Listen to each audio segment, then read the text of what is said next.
Sorry sorry sorry so कुछ technical glitches आ गए थे जिसकी वजह से वीडियो पॉज हो गया था। सो जैसे मैं बता रहा था कि इन लोगों से हम कनेक्ट हो रहे हैं, इन लोगों के साथ हम जुड़ रहे हैं। जुड़ने का रीज़न यही है कि हम ज़्यादा से ज़्यादा लोगों को पेनिट्रेट कर सकें, ज़्यादा से ज़्यादा लोगों तक रीच कर सकें। और जो हमारा एजेंडा है वो एजेंडा सिर्फ यही है कि जितने भी यूथ एथलीट्स हैं, जो भी क्रिकेट हो, बास्केटबॉल हो, टेनिस हो, लॉन टेनिस हो, उसमें जो खुद को परस्यू करना चाहते हैं। सॉरी एवरीवन, थोड़ी टेक्निकल ग्लिचेस की वजह से वीडियो पॉज हो गया था। तो जितने भी यूथ हैं जो स्पोर्ट्स को परस्यू करना चाहते हैं एज अ करियर, उनके लिए वे ऑफ लाइफ 24/7 अवेलेबल रहना चाहता है। और वे ऑफ लाइफ का एजेंडा सिर्फ यही है कि वो यूथ तक पहुंच सके, बच्चों तक पहुंच सके और उनको डाइट और न्यूट्रिशन के बारे में प्रॉपर गाइडेंस प्रोवाइड कर सके, और वो भी free of cost. Way of life is not going to charge a single penny from students, from youth. हमारा जो मेन एजेंडा है वो सिर्फ यही है कि हम ज़्यादा से ज़्यादा लोगों तक पहुंच सके। एक जो मेरा गोल प्लान है, जैसे कोई भी प्रोजेक्ट हम स्टार्ट करते हैं तो एक रोड मैप होता है। तो the road map to reach at least 1 million people by the end of this year 2021 end होने तक, मेरा ये गोल है कि मैं कम से कम 1 मिलियन लोगों तक यहाँ पहुँच सकूँ थ्रू दिस यूथ आइकन्स। और ये जो सारी सर्विसेज हैं, ये सारी सर्विसेज हम उनको फ्री ऑफ कॉस्ट प्रोवाइड कर सकें। बेसिक एजेंडा इसके पीछे यही है कि हम लोगों को अवेयर करें, लोगों को डाइट के बारे में, न्यूट्रिशन के बारे में बताएं। हमारे इंडिया में डाइट और न्यूट्रिशन को लेके अवेयरनेस नहीं है उतनी, लेकिन फिर भी हमने एक बहुत बड़ा हाइप क्रिएट करके रखा हुआ है कि डाइट एंड न्यूट्रिशन बहुत बड़ी चीज़ है, इसके बगैर कुछ हो नहीं सकता। तो हाँ, डाइट एंड न्यूट्रिशन का रोल बहुत है। अगर आपकी लाइफ में देखें तो 70-75% रोल डाइट एंड न्यूट्रिशन का है।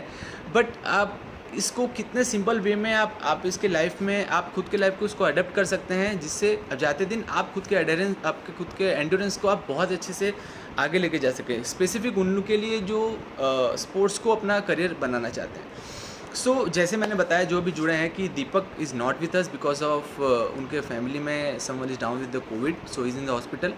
सो इस सेशन को हम इंटरेस्टिंग बनाएंगे। ये सेशन पहले सिर्फ क्वेश्चन आंसर था, जिसमें मेरे पास करीबन 150 से 200 क्वेश्चंस आए हुए थे, जिनको मैंने समराइज़ करके उसका सार निकाल के करीबन 12-13 क्वेश्चंस रेडी किए हुए हैं, जिसका आंसर मैं आपको ड्यूरिंग दिस कन्वर्सेशन देता रहूँगा। आप लोगों के लिए ये पूरा प्लेटफॉर्म ओपन है। Whoever is want to join this live insta, आप मुझे रिक्वेस्ट भेजिए, हम उनको ज्वाइन करेंगे। Will have a chat with that person. हम जानेंगे कि अभी कंडीशन कैसी है, क्योंकि राइट नाउ अहमदाबाद में यू नो कि the condition is not good because of the pandemic. यहाँ पे लॉकडाउन तो कंप्लीट नहीं है, बट हाफ लॉकडाउन जैसा ही है। कई सारे मेरे फ्रेंड्स हैं, जैसे Swati is there on the line, तो उनके यहाँ पे it's all about like complete lockdown है। So I can see there are some peoples who are waiting us, so thank you all for joining this session. I hope some more people will come again and will join this session. So you can ping me here also. आपके जो भी questions हैं आप मुझे यहाँ पूछ सकते हैं। जो दीपक के साथ हमारा लाइव होने वाला है, वो हम उसको नेक्स्ट वीक या हम प्रेफरेबल डेट्स एक बार देख लेंगे कि कौन सा दिन सही है, और उस दिन हम उनके साथ एक स्पेसिफिक क्वेश्चन आंसर सेशन रखेंगे, जहाँ पे उनकी पूरी कम्युनिटी जुड़ेगी। आप जितने मेरे फ्रेंड्स हैं, मेरे फ्रेंड सर्कल्स हैं, वो सब जुड़ेंगे, and then will have a good session. तो मैं एक एक करके मेरे जो क्वेश्चंस, मेरे जो दोस्तों ने मुझे भेजे हैं, जो फ्रेंड्स ने भेजे हैं, मैं एक एक ट्राई करता हूँ आपको आंसर करने का। तो जनरल क्वेश्चन जो मेरे पास आते थे कि भैया मुझे ये जानना है कि व्हाट इज़ डाइट। ये जनरल क्वेश्चंस मुझे यहाँ से भी आते हैं। मुझे मेरे जो बाहर के क्लाइंट्स हैं वो भी मुझे जानते हैं, और वो मुझसे पूछते हैं कि आप मुझे बताइए कि सर डाइट क्या है। डाइट का इतना हवा हमने बना कर रखा हुआ है कि diet. See, diet is nothing. अगर मैं आपको कहूँ कि डाइट वो है जो हम बाय बॉर्न हम होते हैं, और जब हमको फीड किया जाता है तब से लेके हम जब बड़े होते हैं और हम एक्चुअल देखते हैं कि भाई ये डाइट है। डाइट का मतलब हम हाई प्रोटीन डाइट पे चले गए, कीटो डाइट ले लिया, पेलियो डाइट ले लिया। एक्चुअली डाइट नहीं है, they are the types of diet. Diet का मतलब होता है जब आप आपकी थाली में खाना लेके बैठें तो आपकी थाली में जो मेजर 7 न्यूट्रिएंट्स हैं जो मैं आपको बताने जा रहा हूँ, वो 7 न्यूट्रिएंट्स आपके थाली में होने चाहिए। इसका मतलब है आपकी थाली, आपका plate is full of diet, जिसमें सबसे पहले आता है कार्ब्स, उसके बाद आता है प्रोटीन, देन होता है लिपिड को जिसको हम फैट कहते हैं। ये हो गए हमारे माइक्रोज। देन माइक्रोज आते हैं आपके वाइटामिन्स, मिनरल्स, 6 फाइबर, और 7वां सबसे इम्पॉर्टेंट है वाटर।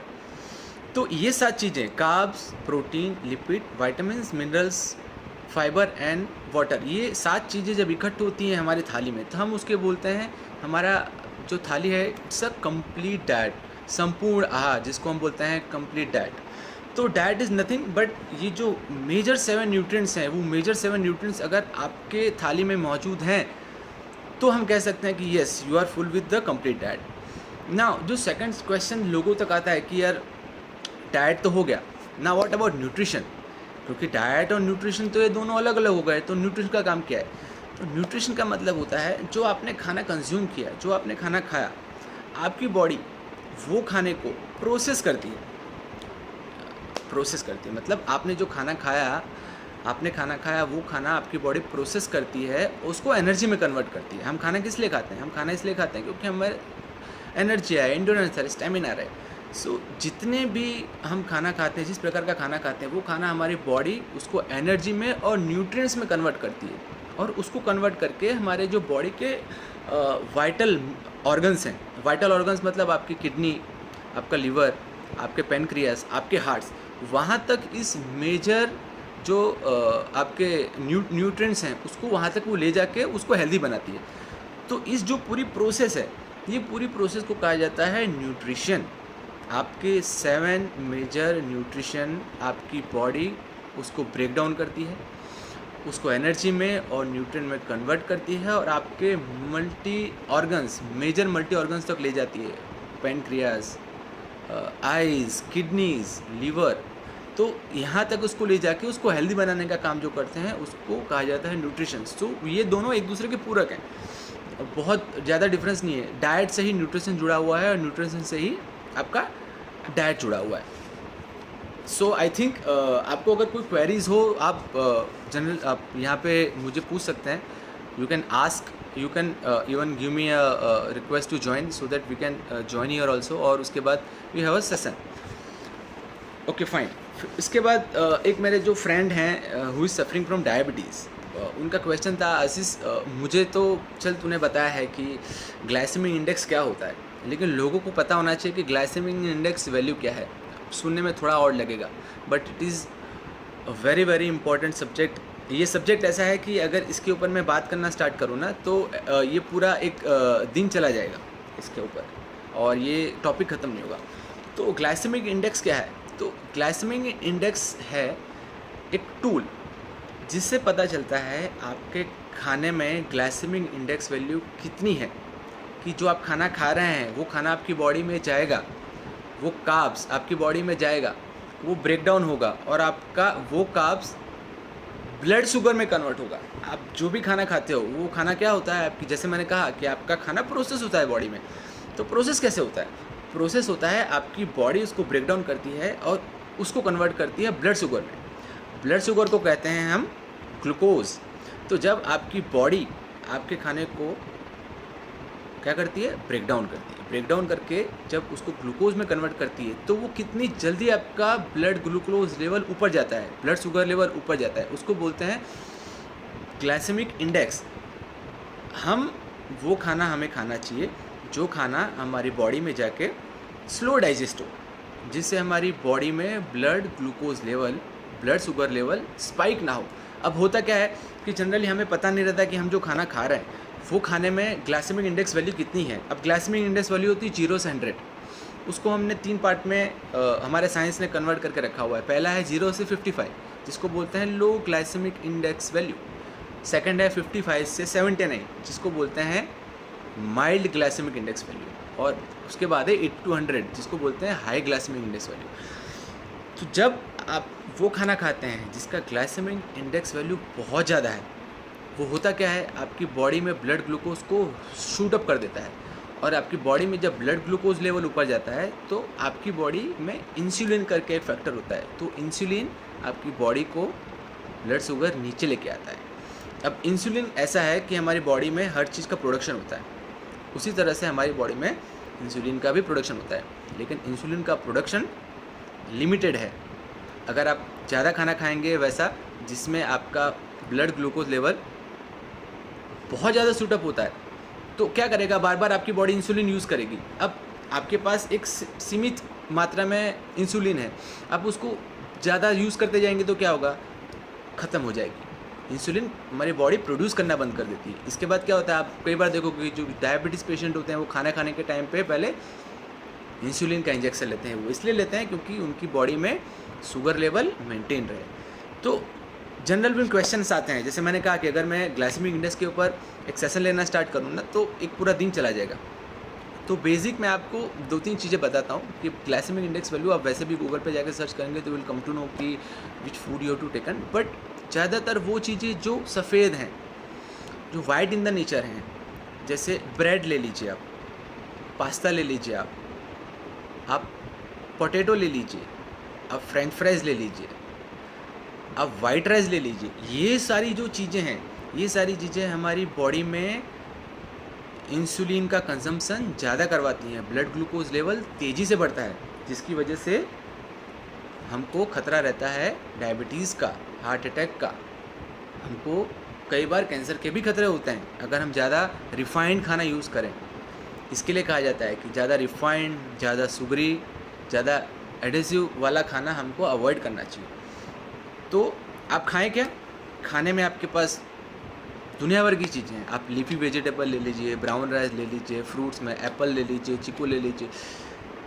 हमारे गुजरात में कैसा है, मैं आपको एक एग्जांपल बताता हूँ कि ज़्यादातर ये जो समर का सीज़न होता है ना, वो समर के सीज़न में लोग खाना खाने के बाद रात को 10 बजे एक बैठते हैं लोग, एक सेशन होता है हमारे यहाँ पे गुजरात में, जहाँ पे लोग खाते हैं वाटरमेलन, तरबूज। लोगों को ये नहीं पता है कि वाटरमेलन में सबसे ज़्यादा ग्लाइसेमिक इंडेक्स वैल्यू होती है। It is the only fruit in the world जिसमें more than 90 glycemic index value होती है, जो खाने से आपका blood sugar level shoot up होता है।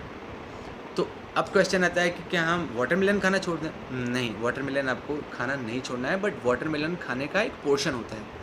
आप 7 से 8 बाइट लीजिए, 10 बाइट लीजिए, लेकिन वाटरमेलन खाने का बेस्ट टाइम होता है इन द मॉर्निंग, जब आपका बॉडी हाई मेटाबॉलिक स्टेट में होता है, जब आपकी बॉडी में आपको जो गैस्ट्राइटिस होता है, जो आपका जठराग्नि होती है, उसको अच्छे से डाइजेस्ट करने के मोड में होती है, आप तब वाटरमेलन लीजिए।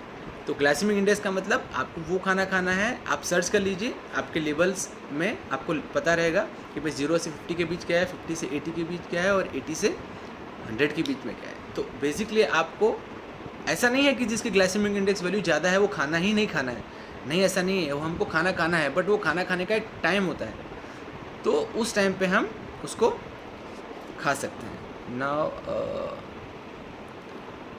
हु इज़ देयर विथ अस?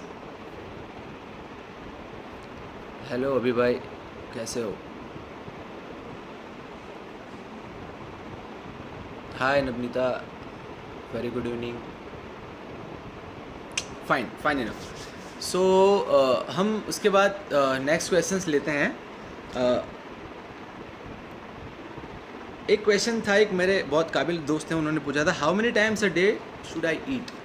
मुझे दिन में कितनी बार खाना चाहिए? तो ये क्वेश्चन वेरी करता है सब्जेक्ट टू सब्जेक्ट। जनरली मैं ऐसा प्रेफर करता हूँ कि हमारा खाना जो होना चाहिए वो एटलीस्ट 6 टाइम अ डे होना चाहिए। मॉर्निंग का ब्रेकफास्ट, उसके बाद ब्रंच, लंच, मतलब ब्रंच मतलब आपका ब्रेकफास्ट और लंच के बीच में एक 10 बजे का खाना आ गया, आपका लंच हो गया, आपका 4 बजे का स्नैक हो गया, और आपका रात का खाना हो गया। ये 6 मील होने चाहिए जनरली आपके खाने में। अब जो लोग बॉडी बिल्डिंग के लिए प्रिपेयर कर रहे हैं वो लोग 8 टाइम्स अ डे मील लेते हैं, सो दैट इज़ फाइन। वो उनके पोर्शन और उनके कैलोरी इंटेक के लिए उनको 8 टाइम्स अ मील लेना पड़ता है, क्योंकि उनका कैलोरी इंटेक ज़्यादा होता है। तो उसके हिसाब से वो 6 मील नहीं ले सकते, उनको 8 से कभी कभी 9 मील में भी जाना रहता है। अब ये 6 मील के अलावा आपका जो पहला इनिशियल मील होता है वो होता है वेकअप। वेकअप करने के बाद आपको आपकी मेटाबॉलिक रेट को अप करने के लिए क्या लेना है वो आपको डिसाइड करना है। कई लोग नींबू पानी लेते हैं, कई लोग उबला हुआ पोटैटो ले लेते हैं, कई लोग सिर्फ नींबू शहद का पानी लेते हैं। तो ये डिपेंड करता है कि आप ये 6 मील के अलावा सुबह जब उठते हैं, आपकी बॉडी जब कैटाबॉलिक स्टेट में होती है, उस कैटाबॉलिक स्टेट से आपको उसको मेटाबॉलिक लाने के लिए आपको क्या करना है, तो ये आपको बता सकता है डाइटिशियन या आपका न्यूट्रिशनिस्ट। तो ये हो गया आपको कब और कितना खाना चाहिए। नेक्स्ट क्वेश्चन हम लेते हैं। हाँ, एक जनरल क्वेश्चन मेरे पास हमेशा आता है कि सर मैं प्रिपेयर कर रहा हूँ या मैं फैटी हूँ और मुझे वेट लूज़ करना है, तो मैं कार्ब्स अवॉइड कर देता हूँ, तो मैं कार्ब्स नहीं लूँ तो बेटर है। अब लोगों को ऐसा लगता है कार्ब्स जो है वो कार्ब्स हम अगर नहीं खाएंगे तो हमारी बॉडी जल्दी से फैट लॉस करेगी, बट एक्चुअली ऐसा नहीं होता है। अब जब हम गाड़ी चलाते हैं ना, तो गाड़ी के अंदर सबसे ज़्यादा ज़रूरी होता है पेट्रोल, क्योंकि वो एनर्जी देती है गाड़ी को। उसी तरह हमारे गाड़ी में प्रोटीन या फैट नहीं है जो हमको एनर्जी देते हैं, कार्ब्स है जो हमको एनर्जी प्रोवाइड करते हैं। तो एनर्जी प्रोवाइड करने के लिए कार्ब्स हैं। अब आप कार्ब्स नहीं लोगे तो आपकी बॉडी में एनर्जी नहीं रहेगी, तो आप वर्कआउट नहीं करोगे, आपका पूरा दिन ऐसा जाएगा कि यार मैं बहुत वीक हूँ, तो क्या करूँ। तो कार्ब्स आपको लेना है, कार्ब्स लेना है, लेकिन कार्ब्स आपको उतना लेना है, आपको कैलकुलेट करनी है आपके पूरे दिन के कैलोरीज। अगर आपको पता है कि मुझे पूरे दिन में 1400 कैलोरी लेनी है, तो आपका 1/4 जो पोर्शन है वो आपका कार्ब्स होना चाहिए। कार्ब्स आपको लेने का स्पेसिफिक टाइम होता है। आप किसी न्यूट्रिशन के पास जाएंगे तो आपको ये नहीं बताएगा, बट ये जो कि मैं लाइव सेशन में हूँ और काफ़ी लोग हैं यहाँ पे, तो मैं आपको बताता हूँ कार्ब्स लेने का सबसे बेस्ट टाइम होता है दोपहर के 12 से शाम को 4। आप इस टाइम में कभी भी कार्ब्स ले लीजिए, आपकी बॉडी इसको एडेप्ट कर लेगी। शाम के 4 बजे के बाद से लेके रात को और सुबह आपको कार्ब्स अवॉइड करने रहते हैं। So it is the best time to take a carb. Carbs avoid नहीं करना है। Carbs is the essential nutrients in our body. इसकी ज़रूरत स्किन के लिए, इसकी ज़रूरत हेयर के लिए, इसकी ज़रूरत हमारी बॉडी में मेटाबॉलिज्म बढ़ाने के लिए, सब जगह पे कार्ब्स की ज़रूरत होती है। तो we not need to skip the carbs. Carbs लेना ही है। कितना लेना है वो डिसाइड करता है आपका डाइटिशियन या आपका न्यूट्रिशनिस्ट कि आपको कितने टाइम पे क्या क्या कितने पोर्शन में चीज़ें देनी है। तो कार्ब्स इज़ द एसेंशियल। हाँ, एक बहुत क्वेश्चन था जिसको मैंने सोचा कि इसको मैं आंसर कैसे करूं, क्योंकि ये एक मेरे फ्रेंड है, उन्होंने क्वेश्चन पूछा था कि टाइम कितना मैटर करता है खाने के लिए, कि मैं 6 मील ले लूँ। 6 मील में कभी भी ले सकता हूँ, तो इज़ इट सही है कि 6 मील हम ले रहे हैं तो कैसे भी ले लें। तो जनरली ऐसा होता है कि हमारी बॉडी होती है ना, हमारी बॉडी में बॉडी क्लॉक होता है। अगर मैं आपको कहूँ कि आप आज 12 से 4 सो जाइए, आपको 4 घंटे की नींद मिल गई, फिर मैं आपको कहूँ आप 4 से 6 मत सोइए, फिर मैं आपको बोलूँ आप 6 से 7 सो जाइए, फिर आपको बोलूँ मैं 9 से 10 बजे तक सोइए, आपको 8 घंटे की नींद मिल रही है, लेकिन क्या ये नींद सही है? नहीं सही है। आपको सोने का स्पेसिफिक टाइम है। आप सुबह रात को 10 से लेके सुबह 6 बजे तक 8 घंटे सोते हैं। इसी तरह से हमारी बॉडी में बॉडी क्लॉक फिक्स होता है, जिसमें आपको उस पर्टिकुलर टाइम पे आपकी बॉडी को वो खाना प्रोवाइड करना रहता है। छोटा बच्चा होता है ना, छोटा बच्चा क्या करता है, जो 1 साल का 2 साल का होता है, वो बोलता नहीं है अपनी माँ को कि मुझे खाना दो। वो क्या करता है, वो रोता है। उसकी बॉडी में भी बॉडी क्लॉक है। उसने दूध पिया है, 2 घंटा हुआ, उसके बाद क्या होगा, वो क्राई करेगा, वो रोएगा। मतलब उसकी बॉडी क्लॉक उसको बोल रही है कि now it's time to eat something. उसी तरह हमारी बॉडी है, हमारी बॉडी में भी ऐसा होता है। बट आज के टाइम पे कैसा है कि हम लोग बिजी हैं, तो हमने 8 साढ़े 7 बजे ब्रेकफास्ट लिया, फिर आपका सेकंड मील 10 बजे का है, तो जनरली हम उसको स्किप कर देते हैं। बॉडी क्या करती है, बॉडी उस चीज़ को 15-20 दिन के बाद एडप्ट कर लेती है। उसको 10 बजे खाना तो चाहिए, लेकिन आपने 10 बजे उसको खाना प्रोवाइड नहीं किया। बच्चे के साथ भी ऐसा है, आप अगर उसको रोने दोगे ना, तो वो 2 दिन 3 दिन के बाद वो उस टाइम पे रोना बंद कर देगा। इसी तरह हमारी बॉडी है। बॉडी में भी आपको ऐसा लगता है कि यार 10 बजे मुझे भूख नहीं लगी है, बट आपकी बॉडी को उस टाइम पे वो खाने की ज़रूरत है। आप क्या करते हो, 10 बजे खाना नहीं खाते हो। होता क्या है कि 10 बजे के बाद 11 बजे तक आपको क्रेविंग स्टार्ट हो जाती है। तो जो लंच का टाइम है, लंच के टाइम तक आते आते आपकी बॉडी इतनी क्रेव करने लगती है कि आप कुछ भी खाओ, आपकी बॉडी को लगेगा नहीं, क्योंकि आपको 12 बजे स्पेसिफिक प्रोटीन लेना था, स्पेसिफिक कार्ब्स लेना था। और आपने 8 बजे जो प्रोटीन और कार्ब्स लिया, उसके बीच में आपको 10 बजे जो लेना था आपने लिया नहीं। आपकी बॉडी अडेप्ट हो गई, आपकी बॉडी मेटाबॉलिक स्टेज में थी, लेकिन आपने उसको एंटरटेन नहीं किया। तो क्या होता है कि टाइम बहुत मैटर करता है। आप कितने बजे कितना और किस लिए खा रहे हो, ये it is one of the most factor जिसके बारे में हम इतना जनरली बात नहीं करते। तो आई होप कि you will come to know. जैसे आप किसी डाइटिशियन के पास जाएंगे, आप उनको पूछेंगे तो वो आपको ये बताएगा कि हर एक चीज़ का स्पेसिफिक टाइम दिया जाता है, आपको उसी टाइम पे वो डाइट कंज्यूम करना है। टाइम मैटर करता है, 15-20 मिनट आगे पीछे कोई दिक्कत नहीं है, बट आपको स्पेसिफिक टाइम पे स्पेसिफिक आपको डाइट लेना है। एक मेरे दोस्त हैं जो डाइट करते हैं अभी, तो उनका मुझे सवाल था कि सर आप 2-3 चीज़ें ऐसे बताइए जो हमको नहीं ही खानी चाहिए, मतलब आपको अवॉइड ही करना है। You don't need to get into this. वो आदमी डाइट कर रहा हो नहीं कर रहा हो, आपको वो चीज़ खानी ही नहीं है, मतलब आप कंप्लीट अवॉइड कर दीजिए। आपकी लाइफ में आप जब तक जी रहे हो तब तक आपको वो खाना नहीं खाना है। ऐसे आप 2 चीज़ मुझे बताइए। तो देखिए, बहुत इजी है मेरे लिए बताना कि एक नहीं 5 चीज़ें मैं बता दूं कि आपको ये नहीं खाना आपकी लाइफ में, बट आपकी बॉडी को हर एक चीज़ की आदत होनी चाहिए। जैसे क्या होता है कि आजकल हमारे लाइफ में हम आरओ के अधीन हो गए हैं, मतलब हमारे सबके घर में आरओ होगा, हम पानी पीते हैं आरओ का। जनरली क्या होता है, जब आप कहीं और जाते हो, जब आपको वो पानी नहीं मिलता है तो आपकी बॉडी वो पानी को भी एक्सेप्ट नहीं करती है। पहले के ज़माने में लोग कुएं का पानी पीते थे, उसमें सबसे ज़्यादा न्यूट्रिएंट्स रहते थे। आज क्या है कि सबके घर में आरओज़ लगे हुए हैं, सबके घर में आरओ हैं, सबके घर में फ़िल्टर होकर पानी आता है। अब पानी फ़िल्टर होता है तो पानी के साथ साथ आपके न्यूट्रिएंट्स भी फ़िल्टर हो जा रहे हैं, तो आपकी बॉडी को जो स्पेसिफिक न्यूट्रिएंट्स मिलने चाहिए वो नहीं मिलते। सेम ऐसा होता है खाने के साथ। फिर भी कुछ चीज़ें ऐसी हैं जो आप जनरली अवॉइड करें, जैसे डीप फ्राइड फूड, जिसको आप तलते हैं, वो जो घर पे नहीं, वो जो बाहर, जहाँ पे एक बार आपने किसी चीज़ को तला फिर निकाल दिया, फिर वो तेल वहीं पड़ा रहा, फिर आप उसको यूज़ करें, वो आप अवॉइड कीजिए। रिफाइंड कार्ब्स आप जितना हो सके आप अवॉइड कीजिए। जिस चीज़ में आपको ऐसा लगता है कि ये चीज़ मुझे शुगर क्रेविंग है, अब जैसे मैं स्वीट टूथ हूँ, मुझे I am sugar craving, but आपको शुगर क्रेविंग कितनी और किस टाइम पे आपको लेनी है। जैसे समझ लीजिए कि मुझे मीठे के बगैर नहीं चलता है, तो मीठा आपको लेना है, ऐसा नहीं है कि आपको बंद कर देना है, बट उसका पोर्शन आपको नक्की करना है। आपको फाइनलाइज़ करना है कि मुझे इस टाइम पे, अब मेरे जनरली डाइट जो मैं जिनको डाइट प्रोवाइड करता हूँ ना, उनके डाइट में मैं उनको सब कुछ खिलाता हूँ।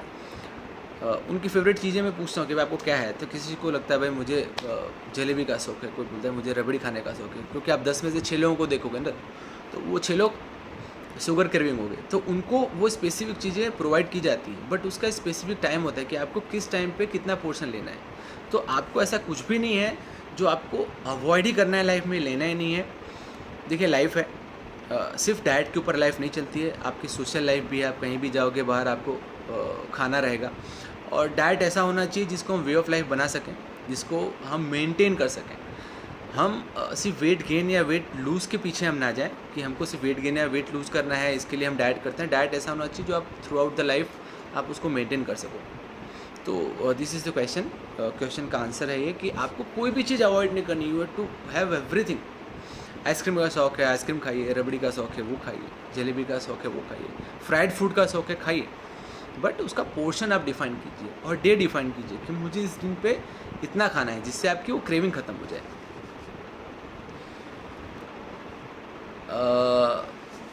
फाइन questions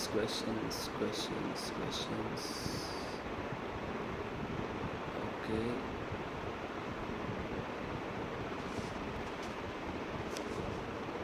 ठीक है।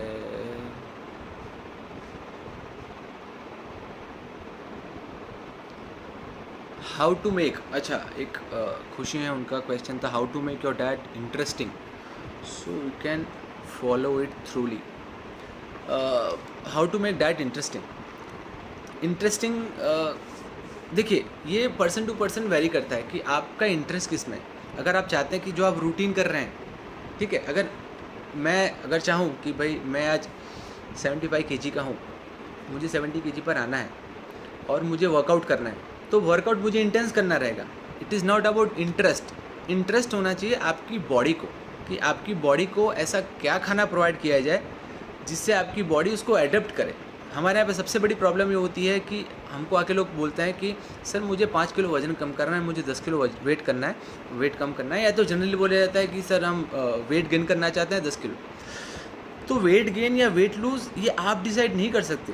वेट गेन या वेट लूज़ ये आपकी बॉडी डिसाइड करती है जब उसका मैक्रो माइक्रो कैलकुलेशन होता है कि आपकी बॉडी को सही में कितने फैट की ज़रूरत है, कितने वेट की ज़रूरत है। खाना इंटरेस्टिंग बनाने के लिए जैसे मैंने कहा कि मैं मेरे डाइट में जनरली ऐसा कुछ भी नहीं रखता कि मैं लोगों को बोलूँ आप ना खाओ, क्योंकि आपकी बॉडी को सबसे पहले एडप्ट करवाना रहता है। जिन्होंने भी मेरी डाइट ली है उनको पता है कि वो जो डाइट होता है उसका पहला सेशन होता है 21 दिन का। 21 दिन का सेशन इसलिए रखा जाता है क्योंकि जनरली आपकी बॉडी ऐसा बोलती है कि आपकी बॉडी को 15 दिन चाहिए होता है वो खाना एडप्ट करने के लिए।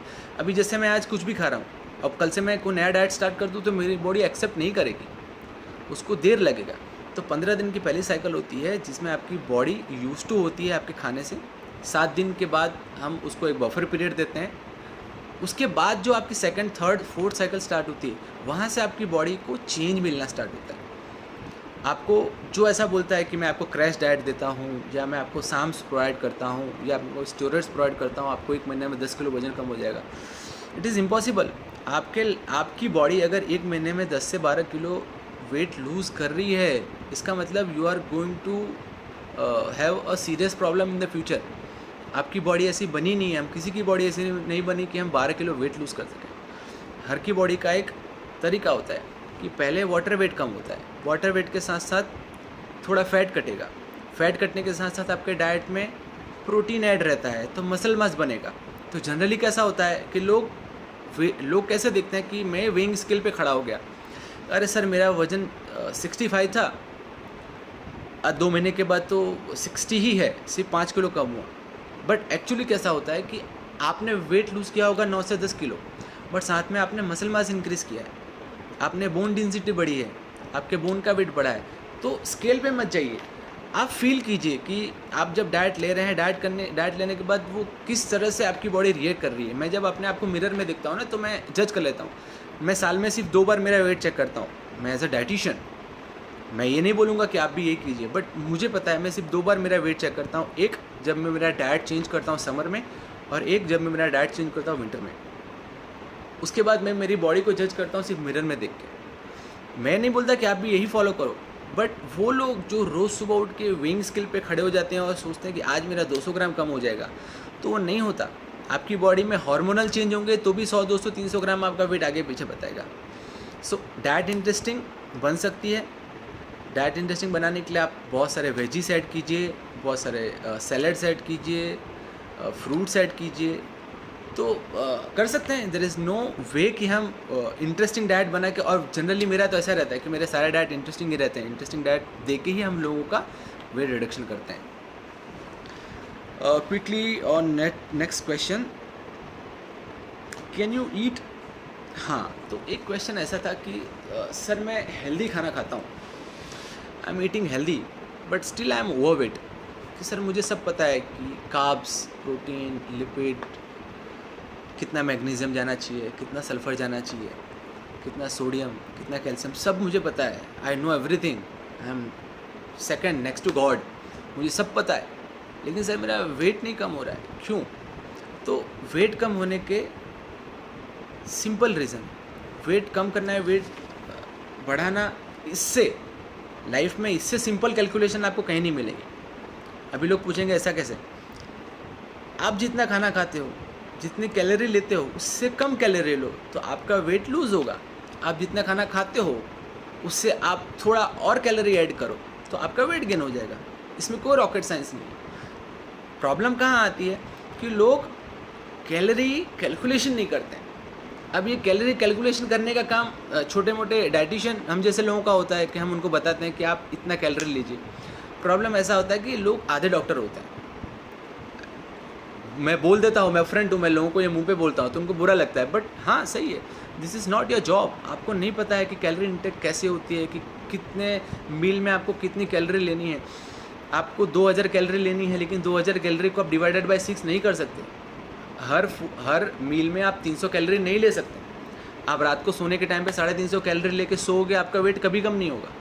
आज शाम के खाने में कार्ब्स लेके सोओगे, आपका वेट कम कभी नहीं होगा।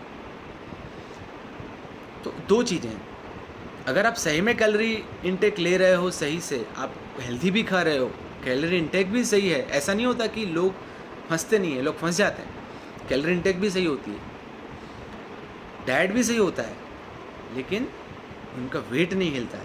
उनका वेट इसके लिए नहीं हिलता है क्योंकि वो प्लेटो रीच कर चुके होते हैं। उनकी बॉडी एक कंडीशन में आ गई है जहाँ पे उनकी बॉडी को पता चल गया कि भाई तुम मुझे कुछ भी दे, तुम मुझसे कुछ भी एक्सरसाइज करवा ले, मैं हिलने वाला नहीं हूँ, मैं यहीं खड़ा रहूँगा, मैं यहीं खड़ी रहूँगी, मैं यहाँ से नहीं हिलूँगा।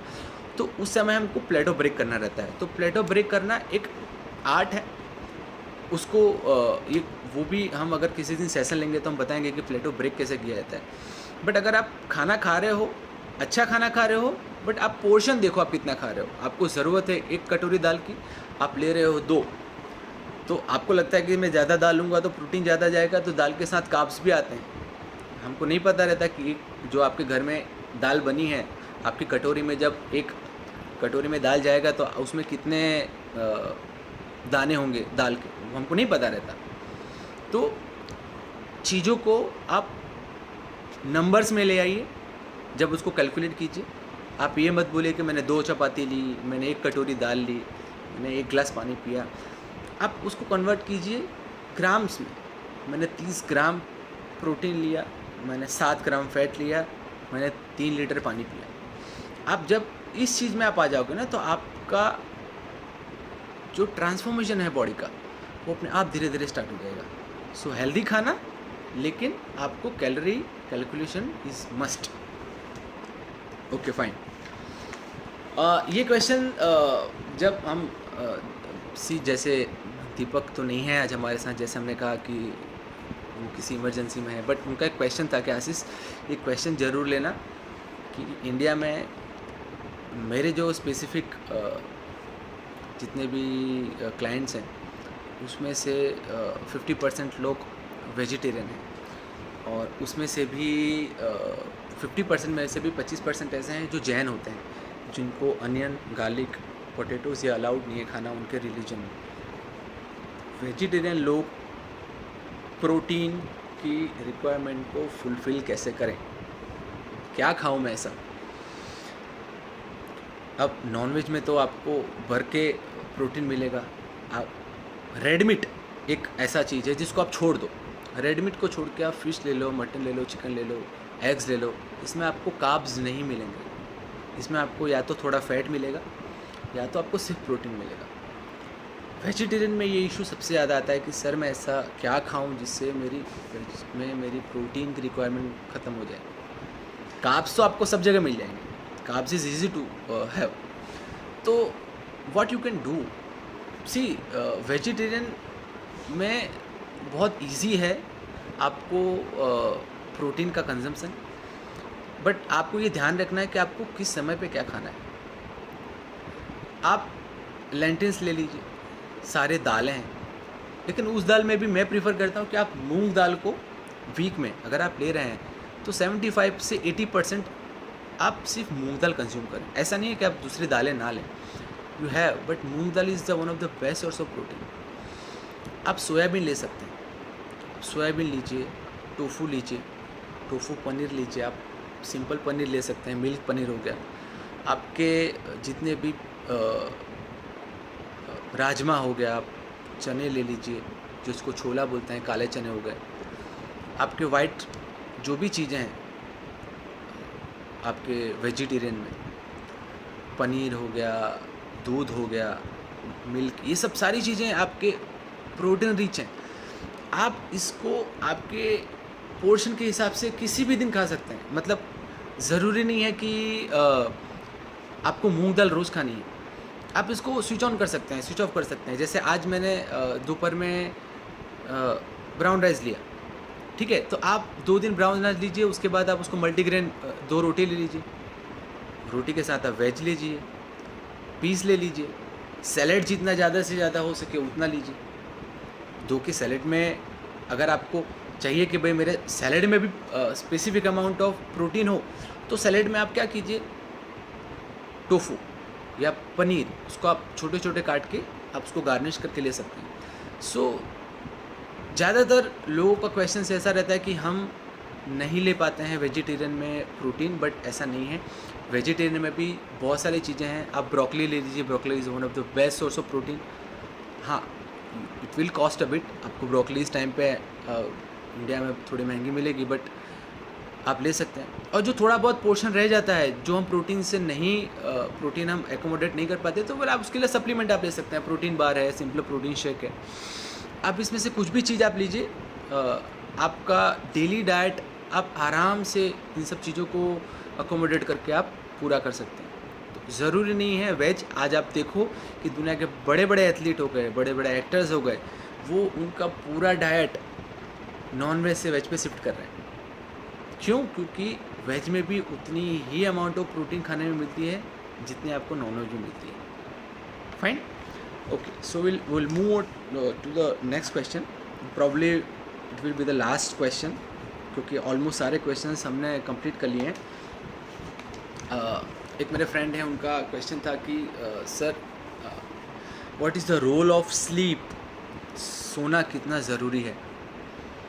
सोना कितना ज़रूरी है अगर आप अच्छा बॉडी बिल्ड करना चाहते हैं या फिर आपकी बॉडी मेंटेन करना चाहते हैं? तो आपकी बॉडी मेंटेन करने के लिए या आपकी बॉडी को ग्रो करने के लिए 80% रोल आपकी स्लीप का होता है। I am right. 80% रोल आपकी बॉडी में सोने का होता है। अब जितनी नॉन स्टॉप नींद आप लोगे, और ऐसा बोला गया है कि 10 से 6 या 8 घंटे की स्लीप ऐसी रहती है जब हमारी बॉडी सबसे ज़्यादा एक्टिव होती है बॉडी को रिकंडीशनिंग करने में, बॉडी को रिपेयर करने में। जब आप वर्कआउट करते हो, पूरे दिन काम करते हो, हैवी वर्कआउट, हैवी लोड आप लिफ्ट करते हो, तो आपकी बॉडी में मसल टिश्यूज़ होते हैं, मसल फाइबर होते हैं। ये सारी चीज़ें वर्कआउट के दौरान टीयर होती हैं, टूटती हैं। उसके बाद हम क्या करते हैं? उसके बाद हम इसको प्रोवाइड करते हैं प्रोटीन, हम इसको प्रोवाइड करते हैं कार्ब्स, हम प्रोवाइड करते हैं फैट। तो जब हम ये चीज़ें हमारी बॉडी को प्रोवाइड करते हैं तो हमारी बॉडी इसको रिपेयर करती है। कब? जब हम उसको सोते हैं। तो जितनी गहरी नींद होगी आपकी, उतनी जल्दी बॉडी आपकी नेक्स्ट डे के लिए रिकवर होगी। दूसरा सबसे इम्पॉर्टेंट फैक्टर, आपकी नींद जितनी शार्प होगी, आप जितना वैक्यूम में सोओगे, वैक्यूम का मतलब आप सोए और आपको 6 बज गए पता नहीं चला, उसको बोलते हैं वैक्यूम। कि आप सोए हो, आपको पता नहीं चला 6 बज गए। अब कई लोग होते हैं ऐसे कि जो 10:30 को सोते हैं, 2 बजे उठते हैं, 4 बजे उठते हैं, फिर 6 बजे उठते हैं। बहुत सारे लोग ऐसे होते हैं कि उनकी नींद टूटती है। उस कंडीशन में क्या होता है, आपकी बॉडी रिपेयर तो होती है बट आपकी बॉडी वो रिस्पॉन्ड नहीं करती है। सेकंड, आप जब उठते हो तो आपकी बॉडी को कैटाबॉलिक स्टेट से मेटाबॉलिक स्टेट में आने के लिए देर लगती है अगर आपकी नींद कंप्लीट नहीं है। तो अगर आपकी नींद सही रहती है तो आप मेटाबॉलिक स्टेट में बहुत जल्दी आ सकते हो। आप उठे, आपको किसी चीज़ की ज़रूरत नहीं है, नहीं तो जनरली लोगों को गर्म पानी पीना पड़ता है, हनी विथ लेमन लेना पड़ता है। लोग वर्कआउट के पहले सुबह में जो जाते हैं they will have a black coffee. तो ये सब चीज़ें ज़रूरी हैं, ऐसे नहीं है कि ज़रूरी नहीं है। लोग प्री वर्कआउट लेके जाते हैं, BCAA लेते हैं, ग्लूटामाइन लेते हैं। This all are the supplement people are having. But still अगर आपकी बॉडी रात को अच्छे से सो रही है और अच्छे से रिपेयर हुई है, आपके मसल टिश्यूज़, आपके मसल फाइबर, तो सुबह में आपकी बॉडी बहुत आराम से मेटाबॉलिक स्टेट में हो जाती है और आपका पूरा दिन ऐसा जाता है जैसे आपकी बॉडी में वीकनेस नहीं है, स्फूर्ति रहती है, एंडोरेंस अच्छा रहता है, स्टेमिना बढ़िया रहता है। आप अगर 15 घंटे भी काम करते हो, 14 घंटे भी काम करते हो, एथलीट के लिए सबसे ज़्यादा ज़रूरी है, जिनको 3-3, 4-4 घंटे प्रैक्टिस करनी रहती है। अगर आपकी नींद पूरी नहीं है, फिर body is not in a metabolic state, it will be a huge problem. 18 साल, 19 साल, 20 साल, 22 साल तक आपको दिक्कत नहीं होती, but once you are getting older, 35, 36, 38 साल में जब आते हो, जब आपके हार्मोनल चेंजेस होते हैं, देन आपको ये सब चीज़ें पता चलती हैं कब? हार्मोनल चेंज की वजह से आपको नींद नहीं आती है, हार्मोनल चेंज की वजह से आपकी नींद टूटती है, आपको बार बार जागना पड़ता है। आपको सुबह में नहीं पता चलेगा कि आप अच्छे से सोए कि नहीं सोए, but through out the day आपको ये दिक्कत रहेगी। सो बेसिकली ये सारे क्वेश्चंस थे। शायद एक आध क्वेश्चंस मैं देख लेता हूँ, हमारे पास 5 मिनट है, हम ले लेते हैं। ओके, सो यही क्वेश्चन था एक इसी से जुड़ा हुआ कि what is the best time to have a dinner. Dinner लेने का hi Nick, how are you? या I am fine, absolutely fine, great, I am absolutely great. Okay, so dinner लेने का बेस्ट टाइम क्या है? तो जनरली ये questions का मैं यही जवाब देता हूँ कि आप लगभग 7 से 7:30 के बीच में यू हैव योर डिनर। बहुत लोगों के लिए पॉसिबल नहीं होता, जो जॉब पे रहते हैं या जो इवनिंग में वर्कआउट करते हैं, तो उनको ये मैं जनरल रिकमेंड करता हूँ कि आप लेट 8 बजे तक खा लीजिए। बट अगर आपको बेस्ट टाइम, अगर आप मुझे पूछेंगे खाने का क्या है, तो मैं ये बोलूँगा कि up to 7-7:15 it is a best time to have a dinner. उस टाइम पे खाया हुआ खाना जनरल आप जो 8 बजे के आसपास खाते हो उससे जल्दी डाइजेस्ट होता है। अब ये क्वेश्चंस के सामने एक क्वेश्चन और अराइज होता है कि सर हमारा जो इवनिंग का फूड है वहाँ पे हमारी कैलोरी ज़्यादा है। जो कॉम्पिटिशन्स के लिए जाते हैं या फिर जो वेट मेंटेन करते हैं, जो एथलीट होते हैं, वो जनरली बोलते हैं कि हमारा जो शाम का खाना है वहाँ पे कार्ब्स रहते हैं, प्रोटीन भी अच्छी मात्रा में रहते हैं, करीबन 350, 400, 450 ग्राम, 450 कैलोरी वो लोग कंज्यूम करते हैं। तो उनके लिए ऑप्शन ये है कि अगर उनको इतना हैवी लेना है खाना, तो उनका खाना खाने का टाइम फिर होता है 6:15 से 6:45।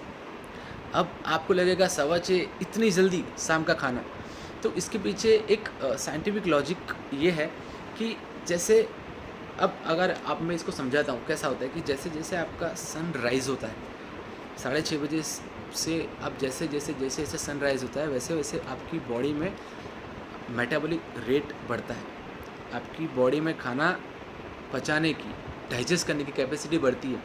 और 12 बजे से लेकर 6 बजे तक जैसे ही आपका सन डाउन होता है, और ये शास्त्र में भी यही चीज़ें लिखी हुई हैं और आपका बॉडी साइंस भी ये बोलता है कि जैसे जैसे दिन ढलता है वैसे वैसे आपकी बॉडी डाइजेशन की प्रक्रिया बहुत स्लो हो जाती है। लेकिन हमारे पास एक विंडो है, और ये बहुत स्ट्रॉन्ग विंडो है, जो 6:15 से 6:45 बजे का विंडो होता है। ये विंडो ऐसा है कि इस विंडो में अगर आप कुछ भी खा रहे हो, मैं जनरली रिकमेंड नहीं करता लोगों को, बट अगर आपका डाइट हैवी है शाम का, तो ये विंडो ऐसा है 6:15 से लेके 6:45 का, जहाँ पे आप खाओगे ना तो आपकी बॉडी जो है ना वो डाइजेस्ट जल्दी कर लेगी। क्यों? क्योंकि इस टाइम पे आपका जो गैस्ट्राइटिस होता है, जिसको हम बोलते हैं जठराग्नि, वो उसके पीक पर होती है, और उतने पीक पर होती है जितनी वो सुबह भी नहीं होती। अब एग्जांपल देता हूँ कैसे। आपके दिया होता है ना, दिया या मोमबत्ती होती है, आप उसको जलाओ, वो जलती है, लेकिन जैसे जैसे वो बुझने वाली होती है ना, एक टाइम ऐसा होता है कि वो बहुत तेज़ से जलती है, और बहुत तेज़ से जलने के बाद वो बुझ जाती है। ये सेम फिनोमेना हमारे बॉडी में होता है। हमारी बॉडी जब हमारे गैस्ट्राइटिस जब एकदम लो होने के करीब होता है ना, तब भी सबसे ज़्यादा स्पार्क करता है, बहुत तेज़ स्पार्क करता है। और उस पोर्शन में, उस विंडो में अगर आप हैवी फूड भी ले रहे हो, तो मैं ये 99% लोगों को रिकमेंड नहीं करता हूँ, बट फिर भी वो लोग जो हैवी डाइट लेते हैं, जो एथलीट्स हैं, जो बॉडी बिल्डिंग करते हैं, और जिनको मस्ट है कि भाई मुझे 400 कैलोरीज तो लेनी ही है रात को, उनके लिए ये बेस्ट टाइम है 6:15 से 6:45 का, जहाँ पे आपका गैस्ट्राइटिस सबसे पीक पर होता है। उस कंडीशन में आप कुछ भी खाओगे, इट विल बी ग्रेट, वो डाइजेस्ट हो जाएगा। उसके बाद आप कम से कम 3, साढ़े 3, 4 घंटे का आपकी बॉडी को रेस्ट देना पड़ता है। वो पीरियड में आपको फिर you don't have to take anything apart from water and juice, और फिर उसके बाद आप रात को सोते समय you can have your golden milk और एनीथिंग। सो बेसिकली ये आज की समरी थी। करीबन मैंने ट्राई किए हैं कि मैं सारे क्वेश्चंस ले पाऊँ। एक्चुअली क्वेश्चंस तो करीबन 100-150 थे, बट उसको समराइज़ मैंने बैठ के 12-13 क्वेश्चंस में किया है, और आई ट्राइड कि मैं थोड़ा कन्वे कर सकूं आप लोगों को डाइट एंड न्यूट्रिशन के बारे में बताने का। दो आज हमारा दीपक के साथ वो सेशन अनफॉर्चुनेटली नहीं हो पाया जो होना चाहिए था। जस्ट अभी उनका ही मैसेज था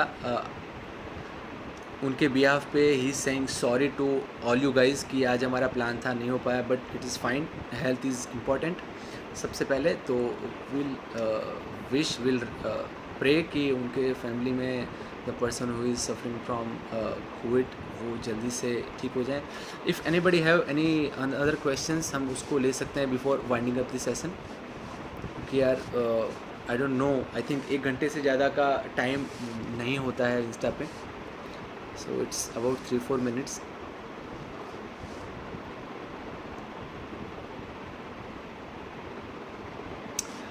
Okay, so especially if they are dependent upon hotel or outside food, so generally अगर आप dependent है outside food पे तो आप क्या कर सकते हैं कि you can have, मैं generally ये बोलता हूँ कि जो outing करते हैं, जो बाहर रहते हैं, जो नहीं खाना खा सकते, जिनका आप प्रोटीन को अपने साथ रखिए। आप यू कैन हैव काला चना with you can have fruits with you. आप प्रोटीन बार ले लीजिए या स्कूप ले लीजिए। तो प्रोटीन बार आप क्या कर सकते हैं, प्रोटीन बार आप दिन में 2 बार हाफ करके कभी भी ले सकते हैं, उससे करीबन 60 ग्राम प्रोटीन आपको मिल जाएगा। काले चने you can have with you. Fibre के लिए आप बनाना रख सकते हैं। और इसके अलावा आप अगर कहीं बाहर खा रहे हैं तो आप फोकस कीजिए कि आप वैसा खाना खाएं जहाँ पे आपको प्रोटीन रिच मिल सके। अगर आप नॉन वेज हैं तो यू प्रिफर एग्स, नहीं तो ब्राउन राइस तो जनरली आपको बाहर नहीं मिलेगा, बट उस टाइम पे आप वाइट राइस ले सकते हो विद दाल, वेजीज आप ले सकते हो। बट प्रोटीन के लिए इट इज़ मस्ट दैट आप सप्लीमेंट आपके साथ कैरी करें, आप प्रोटीन बार आपके साथ रखें।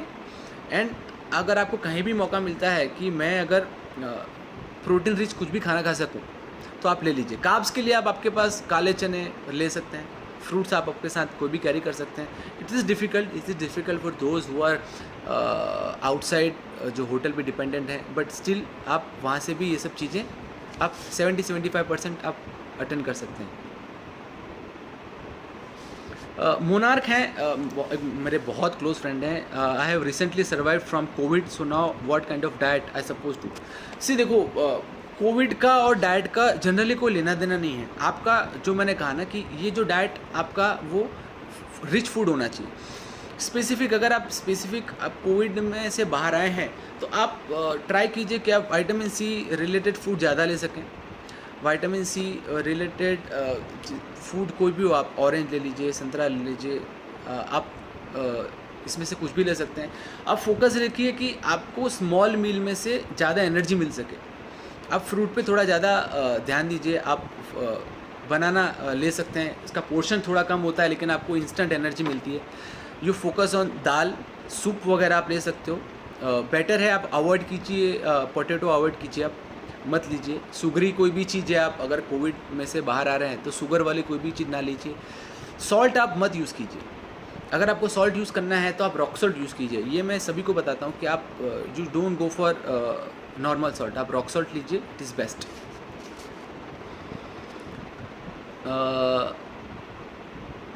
जिनका कोई प्लान रूटीन नहीं है, तो मैंने वही बताया, जिनका कोई रूटीन प्लान नहीं है उनके लिए भी आप, मैंने जैसे कहा कि you can have things with you. Okay, so thanks everyone again. मेरे साथ जितने भी लोग जुड़े हैं, आई कांट नेम ऑल, फिर भी नवजोत हैं, उन्होंने ज्वाइन किया है, ट्रायथलीट से उर्मिला हैं, वासुदेव हैं, okay, Tina was there, Vish was there, Shubham was there. So Vaishnavi is there, Sanskriti is there. Okay fine. So basically हम वाइंड अप करते हैं इस सेशन को। आई होपफुली कि थोड़ा बहुत मैं इलाबोरेट कर पाया आप लोगों को डाइट एंड न्यूट्रिशन के बारे में। It was my first Insta session. मुझे नहीं इतना आइडिया था कि कैसे करेंगे, क्या करेंगे, सक्सेसफुल होगा नहीं होगा, बट स्टिल मैं सिर्फ इतने लोगों को कहना चाहता हूँ कि you just promote way of life. Promote in the sense जितने लोगों को पहुंच सके ये बात कि way of life is there to help you out with diet and nutrition 24/7 available. जो भी आपके आसपास के लोग हैं जिनको those who can't afford, way of life is available for them at absolutely free of cost. उनको किसी भी चीज़ की पे करने की ज़रूरत नहीं है, जस्ट आप जुड़िए वे ऑफ लाइफ के साथ। एंड जैसे मैंने कहा कि 2021 के आसपास का मेरा प्लान है कि करीबन हम यूथ आइकन्स के साथ जुड़ के हम ये 1 मिलियन पीपल को हम रीच कर सकें और हम उनको डाइट के बारे में हम बता सकें। So thanks a lot guys everyone जो यहाँ पे हमारे साथ जुड़े हैं। विल होप नेक्स्ट वीक से हम इसको थोड़ा रूटीन करेंगे। ये फर्स्ट टाइम था हमारे लिए। नेक्स्ट वीक से हम किसी न किसी टॉपिक पे I will be there to guide everyone कि न्यूट्रिशंस के बारे में क्या कर सकते हैं, डाइट के बारे में क्या कर सकते हैं, कोविड के पीरियड में आप किस तरह से खुद के घर को डाइट रिच फूड से आप रख सकते हैं, साथ में हेल्दी फूड कैसे लें। कुछ टॉपिक्स ऐसे भी लेके आएंगे जो अनटच्ड हैं आज तक, कोई डाइटिशियन न्यूट्रिशन उसको टच नहीं करते, उन चीज़ों को भी लेके आएंगे। Thanks everyone, thanks everybody to joining. Signing off. आपके पास कोई भी अगर आपका सजेशन है आप प्लीज़ मुझे डीएम कीजिए। आपको किसी भी टॉपिक पे जानना है, डाइट के बारे में, न्यूट्रिशन के बारे में, यू प्लीज़ डीएम। उसको हम प्रिपेयर करेंगे अच्छे से। हम अगेन नेक्स्ट वीक आएंगे, उसको हम इलाबोरेट करने की कोशिश करेंगे कितने अच्छे से हम आप लोगों तक पहुंच सके। और बस मेरी रिक्वेस्ट ऐसी है कि आप वे ऑफ लाइफ को हो सके उतना प्रमोट कीजिए, लोगों तक ले जाइए, उसको रीच करवाइए। And this will be a continuous process. ये जस्ट आज से स्टार्ट हुआ है। अब ये हर वीक हर 10 दिन पे इस तरह से ही हम इसको लाइव आएंगे, आप लोगों के साथ जुड़ेंगे।